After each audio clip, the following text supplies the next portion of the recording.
Olá pessoal, tudo bem? O vídeo de hoje é para mostrar um outro ponto de vista sobre o uso do Respiron.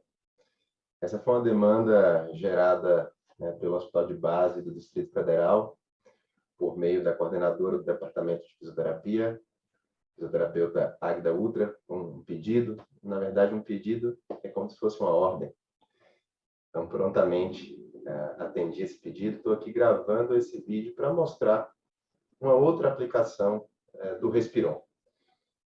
Tenho visto muitas publicações, muitas pessoas falando do Respiron, falando que não há evidência sobre o uso do Respiron.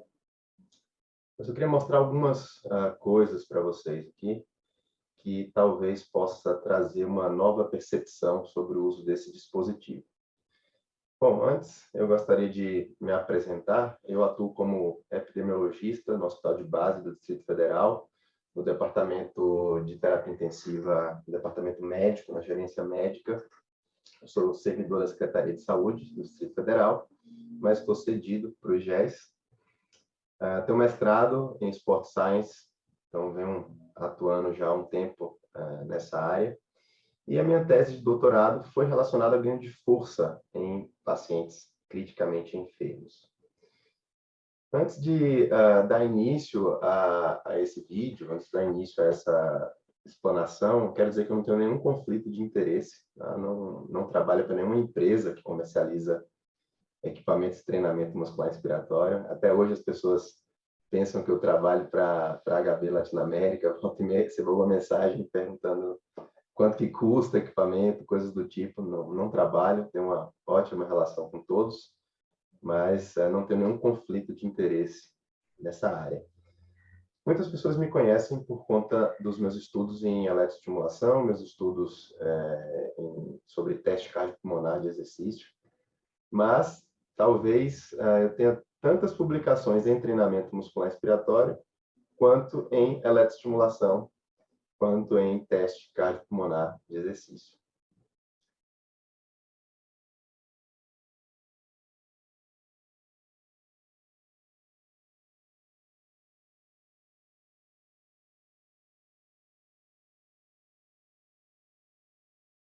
Eu comecei a fazer meu doutorado na Brunel University, em Londres, com a professora Alison McConnell, que foi a criadora do Power Breath. A Alison desenvolveu, patenteou o Power Breath e vendeu essa patente para a HAB International, que é a empresa que comercializa o Power Breath. Acabou que eu não pude finalizar esse doutorado lá, eu trouxe o trabalho para o Brasil, posteriormente acabei publicando algumas coisas dessa minha tese de doutorado lá em Londres e finalizei meu doutorado aqui em Brasília, na Universidade de Brasília. E a Alison acabou me colocando em contato, na época que eu tive que finalizar esse doutorado. Eu acabei fazendo contato com a HAB Latinoamérica, que era a empresa que estava sendo montada aqui na época, não existia a comercialização do Power Breath. Então, eu acompanhei tudo muito do começo, ajudei em alguma coisa de desenvolvimento, entendo muito bem dessa tecnologia. E me sinto muito à vontade para poder falar sobre Power Breath, para poder falar sobre Respiron, por conta desse contato muito intenso que eu tive por meio da Alison e por meio da HAB Latinoamérica. Esse foi o trabalho que eu acabei publicando aqui, dados aí que estavam envolvidos na minha tese de doutorado na Brunel. Esse trabalho era para ser realizado no Laboratório de Fisiologia Clínica e do Exercício, com orientação do médico fisiologista professor Lee Homer e meu orientador a Edson, como eu já falei para vocês. E a gente acabei trazendo para cá para o Brasil, realizei aqui, que foi a avaliação, especificamente sobre a avaliação da força máxima dinâmica, que é o S-Index, que não existia até 2018, quando a gente publicou esse trabalho, não tinha nenhum estudo mostrando como realizar essa medida. Aqueles valores aqueles números de mensurações que aparecem no Power Breath, na linha eletrônica, era puramente, como que eu posso dizer, foi um valor colocado, mas não se sabia o número de quantidades necessárias para fazer a avaliação. E quando você faz uma avaliação errada, você vai tratar seu paciente errado. Não era que era errado, a gente viu que precisava de menos, então eles colocaram 30 medidas, e a gente viu que com 8 medidas a gente conseguia atingir o steady state, conseguia atingir uma medida reprodutível, uma medida confiável, e isso tornou essa avaliação mais feasible, mais viável na prática clínica. Porque você fazer 30 medidas, você vai gastar um tempo X. Você fazer 8 medidas, você vai reduzir esse tempo aí praticamente 3 vezes. Então, apesar de não ter concluído esse doutorado lá na Brunel, eu colhi alguns frutos disso com essa publicação, outras também, e algumas outras que estão para sair. Então, quando a gente fala de Respiron, quando eu vejo as pessoas falando de Respiron, todo mundo foca na mesma tecla, que o Respiron não tem evidência para expansão pulmonar, não tem evidência para prevenir infecção pulmonar, e isso é real. Realmente, nenhum estudo mostrou qualquer nível de evidência para essas situações específicas. Mas aí vem um ponto importante. Você tem que usar aquele tratamento ou aquela ferramenta para tratar de fato o que ele pode tratar. É como se eu quisesse tratar uma inflamação usando antibiótico. Óbvio que não vai funcionar. E aí é muito fácil publicar um trabalho e falar assim, olha, antibiótico não serve para nada. Fiz um teste para tentar reduzir a inflamação e ele não mostrou nenhuma eficácia. Então, é basicamente isso que acontece hoje com o Respiron. As pessoas vão reproduzindo falas de pesquisadores, né, e professores que estão dando vários cursos e as pessoas não conseguem entender, às vezes, o que essas pessoas estão falando. Então, esse vídeo também é um pouco para esclarecer. Eu acho que não precisa todas as pessoas serem mestres, PhDs, não, mas um certo letramento científico para o clínico, para quem está lá na ponta, é importante. Eu sugiro que vocês façam um curso de práticas baseadas em evidências do professor Leonardo Costa. É um curso bem interessante que vai trazer esse embasamento. É um curso para clínicos, é um curso acessível. Você não precisa ser um pesquisador para fazer esse curso. E vai melhorar muito a prática clínica de vocês, porque vocês vão conseguir selecionar as informações de uma maneira melhor. Porque hoje o mundo está repleto de informações. Então, a gente consegue ver coisas no Instagram, no Twitter, no LinkedIn, no Facebook, aí PubMed com várias coisas abertas. Se você domina a língua inglesa, então, é uma infinidade. Então, você tem que saber selecionar essas informações para não ficar reproduzindo informações inadequadas, tá? Então, eu vejo todo mundo focado nesse ponto e eu também estive focado nesse ponto durante muito tempo. Tem um estudo em inglês com médicos perguntando como esses profissionais faziam a aquisição de informação. E aí tinham várias opções. Congressos, leitura de livros, leitura de artigos, o que aprendeu na residência. E acreditem, o que eles aprenderam na residência, o que o preceptor falava, era o que mais eles levavam como informação. Então, muitas vezes as pessoas não têm acesso às pesquisas científicas e, quando têm acesso, não conseguem interpretar se aquela publicação foi realizada de maneira adequada ou não, se aquela informação é uma boa informação. Então, recorrem aos cursos e é importante fazer os cursos, sim. Mas, in God we trust, others bring data. Eu gosto muito dessa frase. A gente acredita em Deus, os outros, por favor, tragam dados, tá? E realmente, o Respiron, ele não tem evidência para reversão de atelectasia, para prevenir infecção pulmonar.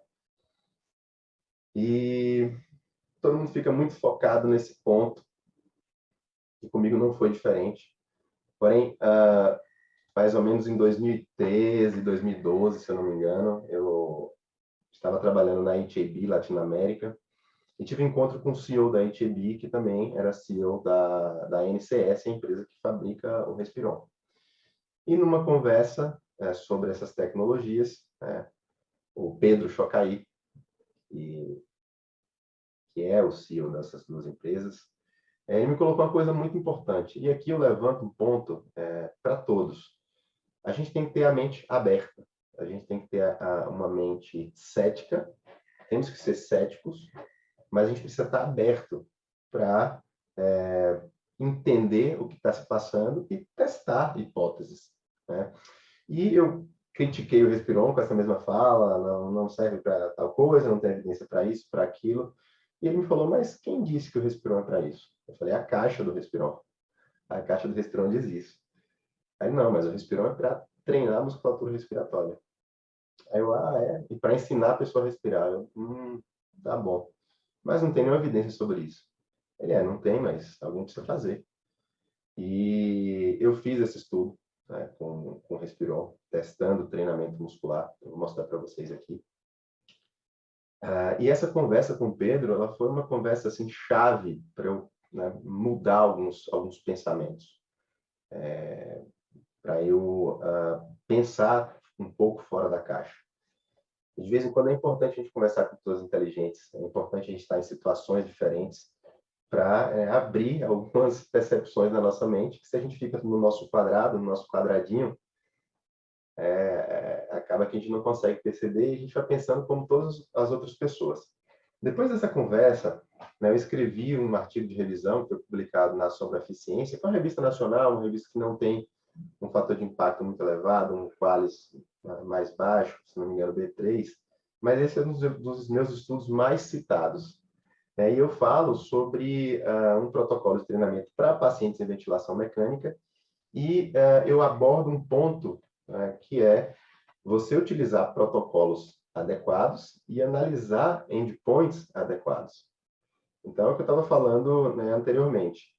Eu não posso usar um antibiótico, testar um antibiótico para ver o efeito dele na inflamação, se o antibiótico é para matar uma bactéria, se é para matar, para tratar uma infecção. Então, a mesma coisa é o Respiron. A gente já sabe que não tem evidência para prevenção de infecção, expansão pulmonar, enfim, mas existia uma plausibilidade de que esse equipamento pudesse treinar a musculatura respiratória. E nessa conversa, né, com o Pedro, eu falei, ok, então mensura o peso das bolas. Eu quero saber quanto de carga é gerada em cada inspiração, quando a escotilha, quando a janelinha está no nível 1, 2 ou 3, quando a pessoa levanta uma bola, duas bolas ou 3 bolinhas.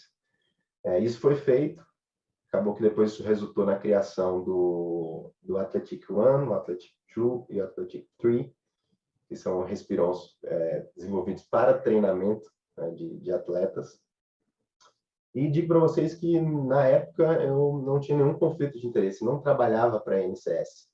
Tá? Eu fiz isso como pesquisador, eu queria essa resposta, eu queria ver se isso realmente funcionava. E nesse estudo específico aqui, publicado em 2015, que eu falo dos protocolos e endpoints adequados para gerar resultados claros, apesar de eu não falar de Respiron nesse estudo, ele serviu muito de base para eu pensar no estudo do Respiron. Eu preciso ter um protocolo de treinamento adequado, eu preciso ter endpoints adequados, porque existe uma coisa chamada dose-resposta. Eu sei que se eu prescrevo antibiótico para um paciente, esse antibiótico ele leva mais ou menos 48 horas para fazer efeito. Se em 48 horas não fizer nenhum efeito, eu tenho que pensar em mudar esse antibiótico. E por que o fisioterapeuta não pensa também na dose-resposta? Eu não posso começar a treinar um paciente hoje e esperar que amanhã ele já tenha ganho de força, já tenha melhora de performance. Isso leva um tempo. Então, isso é um endpoint adequado também, né? Um time point adequado. E no estudo do Respiron, foi esse trabalho aqui publicado também na Sobre a Eficiência, mais ou menos no mesmo período. Eu quero mandar um abraço aí para a Karina Gomes e para a Vanessa Santana, que foram duas alunas de especialização que conduziram de uma maneira muito séria esse estudo. E foi um ensaio clínico, randomizado, controlado, duplo cego. Nós seguimos tudo à risca como mando com sorte. Nessa época ainda não tínhamos muita cultura de fazer registro de trial, não tem registro de trial esse estudo. Mas foi um estudo muito sério, inclusive O nosso querido e renomado professor Flávio Maciel participou desse estudo, foi o cara que fez a estatística desse estudo. Então, foi um estudo conduzido de uma maneira muito séria. E como que foi realizado, né, esse estudo? Nós randomizamos os pacientes em um grupo, eram pacientes pós-cirurgia cardíaca, ou troca de válvula, ou revascularização do miocárdio, já na fase 3, era aquele paciente que tinha alta do hospital e ele ia para o ambulatório para fazer a reabilitação cardiorrespiratória. Então, esses pacientes eram aleatorizados num grupo sham, ou seja, um tratamento fake, um tratamento falso, com Respiron, e um grupo treinamento muscular com Respiron. Esses pacientes, eles faziam todos a mesma reabilitação cardiorrespiratória, neuromuscular, cardiorrespiratória, alongamento, todas as coisas. E um grupo fazia o Respiron sham e outro grupo fazia o Respiron treinamento. O que era o Respiron sham? O Respiron, ele usa uma tecnologia que é fluxo dependente. Então, a pessoa precisa puxar bem forte, levantar as bolinhas para gerar carga. Se a pessoa não levanta a bola, se ela puxa bem devagar, não está gerando carga. Então, o grupo sham, ele fazia, toda vez que chegava para fazer a reabilitação, ele era orientado, e ele inspirava profundamente 30 vezes, só que sem levantar nenhuma bolinha. Ou seja, ele achava que estava treinando, mas não estava treinando absolutamente nada. Enquanto que o grupo tratamento fazia esse tratamento 2 vezes ao dia, 30 incursões, com uma carga de 50% da PI máxima. A gente fazia a manovacometria, via qual era a PI máxima desse paciente, ia lá na caixinha do Respiron, e é uma tabelinha que eu vou mostrar para vocês agora, e aí ele mostrava a combinação, né? O Respiron Athletic One, no nível 0, se o paciente levantar uma esfera, ele está trabalhando numa carga de 15 centímetros de água. E assim a gente tentava fazer esse paciente alcançar esses 50% da PI máxima. Isso era realizado 2 vezes ao dia, 7 dias por semana, ou seja, ele levava o equipamento dele para casa e fazia, e nós pedimos que ele anotasse essa sessão de treinamento. A gente viu que no final teve um compliance aí de 87%. A gente sabe que para ter ganho de força, ter hipertrofia, a gente precisa de um compliance aí acima de 80%. Os pacientes tiveram 80% de compliance, ou seja, de todas as sessões prescritas, 87% das vezes eles realizaram esse treinamento. O grupo sham foi 100%, porque ele era instruído toda vez que ele chegava na clínica para fazer a reabilitação. E os resultados foram esses. Foram 14 pacientes, tá? Em cada grupo. E o grupo sham não teve nenhum aumento de força muscular inspiratória, enquanto que o grupo treinamento com Respiron teve um ganho aí de 20 centímetros de água em média. Isso tem valor estatisticamente significante, tanto intra-grupo quanto intergrupo. No teste de caminhada de 6 minutos também, os pacientes do grupo treinamento muscular com Respiron tiveram um ganho estatisticamente significativo, tanto intra quanto intergrupos. Não teve diferença na percepção de espinéia, mas isso é muito subjetivo, né? Quantas vezes a gente chega para o paciente e pergunta a falta de ar dele, ele diz que não está sentindo falta de ar. 3 meses depois, quando ele é reavaliado no laboratório de fisiologia,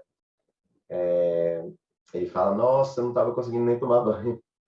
Então, a gente acredita essa sensação de dispneia não ter dado diferença por conta dessa subjetividade.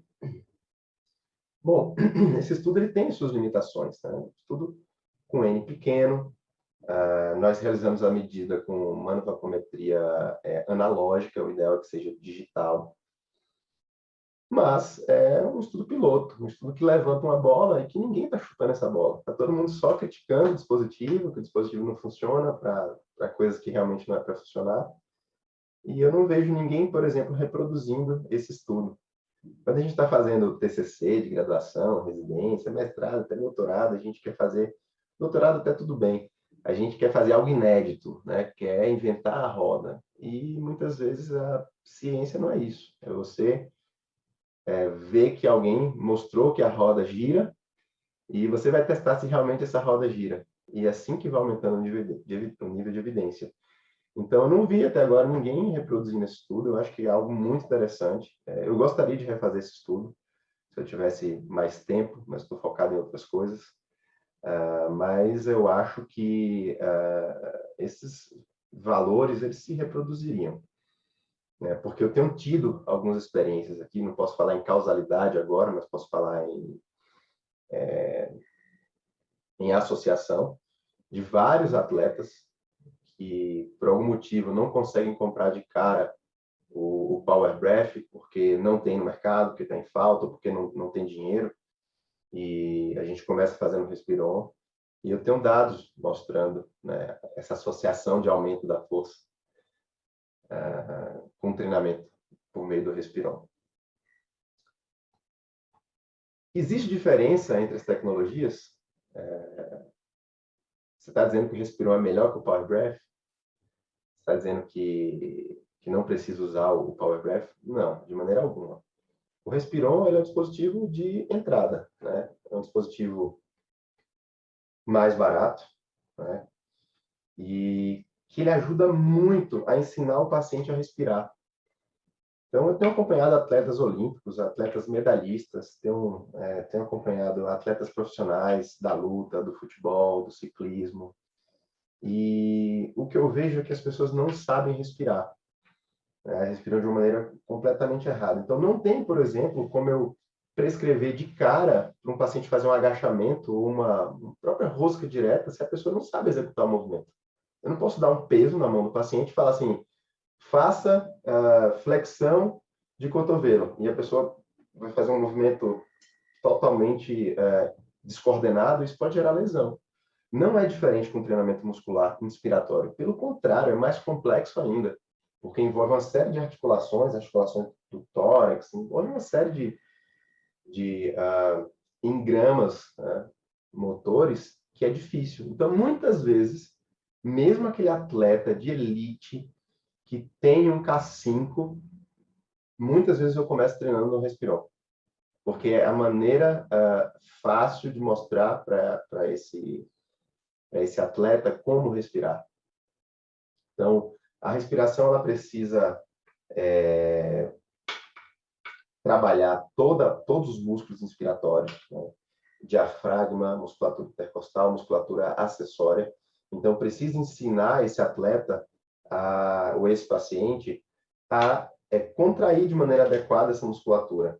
Então, normalmente, a primeira etapa, né, eu coloco a carga mais leve possível. Isso aqui é um Respiron Classic, que no nível mais difícil, ele atinge 40 centímetros de água, ou seja, quanto mais eu fechar aqui essa janelinha, mais fácil vai ser. Quanto mais aberto, mais fluxo a pessoa tem que gerar para as bolinhas subirem. Toda essa orientação aparece na caixa do dispositivo. Então, normalmente, o que eu faço para ensinar esses atletas, esses pacientes, é segmentar a respiração. Então, a primeira coisa, musculatura diafragmática. Então, peço para ele colocar a mão no abdômen e ele tem que respirar, e a mão no tórax também, ele tem que respirar, e só pode subir a mão do abdômen. Então, seria isso. Vejam que minha mão do tórax, ela está parada. E aí eu ensino esse atleta, esse paciente, a respirar só com o tórax também. Percebam que a mão do abdômen quase no movimento. E eu ensino ele a respirar também com a musculatura acessória. Outro dia eu vi o professor Vinícius Maldani mostrando algo nesse sentido. Tem pacientes com doenças neurodegenerativas, pacientes com lesão medular alta, que só conseguem respirar com musculatura acessória. Só que um paciente que tem condição de respirar com todos os músculos, a gente tem que ensinar, tem que dar essa propriocepção. E aí, com o tempo, eu passo a ensinar a respiração sincronizada, começando pelo abdômen, tórax, musculatura acessória. Por quê? Porque no treinamento a gente vai recrutar todos esses músculos. E aí é um movimento explosivo. Só que um movimento explosivo e, digamos assim, em milissegundos ocorre essa ativação gradativa. Então ele precisa, de uma maneira explosiva, recrutar esses 3 grupos musculares, digamos assim, né? podemos chamar o diafragma de grupo muscular. O diafragma, os intercostais, vários músculos acessórios que estão posteriormente no tórax e a musculatura acessória de uma maneira explosiva e rápida. Só que esse tratamento ele só vai ser bem feito se o paciente souber respirar. Então, existe uma grande diferença entre as tecnologias. Eu consigo alcançar ganhos com o Power Breath, né, de mola, que é uma tecnologia mola spring load, ou seja, mola de limiar. Quando o paciente atinge aquele grau de força, a válvula se abre e essa pessoa respira. Eu tive atletas que conseguiram ganhos de 100 centímetros de água na força. Em média, com o Respiron, com 4 semanas de treinamento, em média, eu tenho conseguido aumentar 15 centímetros de água, mesmo com o Athletic One, com o Athletic 2. Já é alguma coisa. Né? 15 centímetros de água já tem um efeito clínico, já tem um efeito na performance do atleta. E também tenho usado os dispositivos eletrônicos. Né? Com o dispositivo eletrônico, eu consigo ter um ganho ainda maior. Por quê? Porque eu consigo recrutar mais fibras musculares em todo o range da expansão pulmonar. Então, para ficar mais fácil essa explicação, imagine você fazendo um exercício de bíceps. E aí você coloca um peso aqui e, pensando na gravidade, esse ponto aqui, eu tenho muita gravidade agindo. Então, é mais difícil nesse ponto aqui para eu levantar esse peso. Quando eu chego mais para cá, é mais fácil, porque a gravidade está agindo menos. Então, aqui eu consigo pegar menos peso, aqui eu consigo pegar mais peso. Mas se eu tivesse um dispositivo que conseguisse colocar a carga máxima possível em todos os ângulos da movimentação, que isso, né, são os dispositivos, por exemplo, isocinéticos, Cybex, o Biodex, eu consigo treinar esse músculo de uma maneira mais eficiente.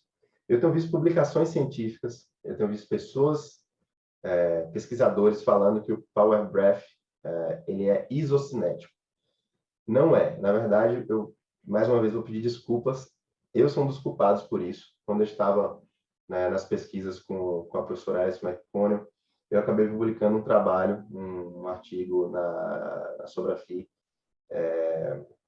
na Arte Médica Pan-Americana, e eu, com erro de tradução mesmo, não entendia tão bem a tecnologia, estava sendo lançado no mercado, não tinha chegado para mim ainda, e eu chamei de isocinético, mas não é isocinético, ele é cinético, tá? Então, o que é que o Power Breath cinético faz? Ele coloca mais carga quando existe uma alavanca, um braço de alavanca maior. E a partir do momento que o pulmão começa a se expandir, que a musculatura vai perdendo vantagem mecânica, ele vai reduzindo a carga. Então, consigo treinar todo o range, toda a expansão, durante toda a expansão da caixa torácica, eu consigo treinar a fibra, a fibra muscular no seu todo, digamos assim. O que eu vejo muitas pessoas fazendo errado, o Power Breath de mola, por exemplo, é a pessoa coloca equipamento, coloca uma carga bem alta e faz assim. Eu estou exagerando aqui, quando na verdade ela deveria expandir todo o pulmão. Então eu tenho que colocar uma carga que a pessoa consiga vencer consiga passar todo o range, toda a expansão pulmonar. E aí muitas vezes essa carga é mais baixa para alguns pontos, para alguns músculos. E aí a linha cinética faz toda a diferença. Com o Respiron isso não vai acontecer, porque ele é fluxo dependente, então eu acabo conseguindo treinar todo o range também. Só que vai chegar num ponto que o mais fluxo que a pessoa coloque não consegue atingir aquela carga adequada para treinar. Então, é um ótimo equipamento de entrada, ele é barato. A gente precisa de mais evidências, claro, mas nós temos um estudo randomizado, controlado, publicado, mostrando resultados significativos. Tá? Então, façam um estudo. É um estudo relativamente simples. Testem isso na prática clínica, porque nos parece que vale a pena. Se seu serviço é um serviço que tem condições de usar um Power Breath eletrônico, ótimo, maravilha, use. Não, só consigo comprar Power Breath de mola. Compre Power Breath de mola. Mas mesmo assim, vale a pena ter o Respiron, porque pelo feedback de ver as bolinhas subindo, e você consegue treinar, né, bem esses pacientes para eles aprenderem a respirar. Eu gosto muito de uma frase de um amigo, né, o professor Dr. Henrique Rezende, um grande engenheiro, eletricista. Ele fala que o ótimo é inimigo do bom. Eu tenho levado isso para a minha vida. Óbvio que eu quero treinar todos os meus atletas, meus pacientes, com o Power Breath Kinetic. É óbvio. Mas o ótimo é inimigo do bom. Muitas vezes esses atletas não têm condições de comprar um Power Breath Kinetic. Só tem condições de comprar o Power Breath de mola, mas que está em falta ou que só vai ter no próximo mês. Então não perca tempo. Ele gasta ali menos de R$ 50, compra um Respiron, e a gente já começa esse aprendizado, esse treinamento. E eu tenho conseguido excelentes resultados.